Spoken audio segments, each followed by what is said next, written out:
భారత్ని మరొక బంగ్లాదేశ్ లాగా సృష్టించే ప్రయత్నం జరుగుతుందా? ఎవరైతే కంగనా రనౌత్ ఆ మాట అంది అన్నటువంటి కారణంగా ఆమెను పక్కన పెట్టి ఉండొచ్చు. బట్ నిజమా కాదా? ఎందుకు జరగట్లేదు? రైతుల పేరుతో ఉద్యమం సందర్భంగా జరగలేదా? నరేంద్ర మోడీ పంజాబ్ వెళ్ళినప్పుడు ఖలిస్తానీ అలా ఏం చేశారు? రైతుల పేరుతోనే కదా అక్కడ అడ్డుకునే ప్రయత్నం చేసింది. 10 మంది రైతులు అన్నటువంటి పేరుతో చేసినటువంటిది ఏంటి? నరేంద్ర మోడీనే భయపెట్టడం, ఈ దేశానికి దెబ్బ కొట్టేటటువంటి ప్రయత్నం చేయడం కదా. అదే సందర్భంలో అస్థిర రాజకీయాలు సృష్టించేటటువంటి ప్రయత్నం జరుగుతున్నటువంటి మాట వాస్తవం కదా. మధ్యంతర ఎన్నికలు కాదు, ప్రభుత్వాన్ని కుప్పకూల్చడానికి కథలు నడుస్తున్నటువంటి మాట వాస్తవం కాదా. కేవలం ఒకే ఒక్క తేడా, మన సైన్యంలో చిచ్చు పెట్టడం సాధ్యం కాదు. బట్ అది కూడా ప్రయత్నిస్తున్నారు.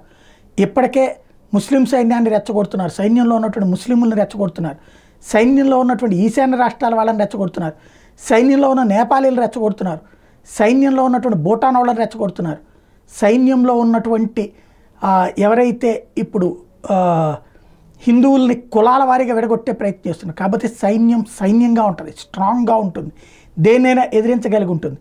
ఇట్లాంటి దశలో పప్పులుడక్క ఆగుతున్నారు. కానీ లేకపోతే కనుక ఈ దేశాన్ని అస్థిరపరిచే కుట్ర మాత్రం చాలా కసిగా కఠినంగా జరుగుతుంది.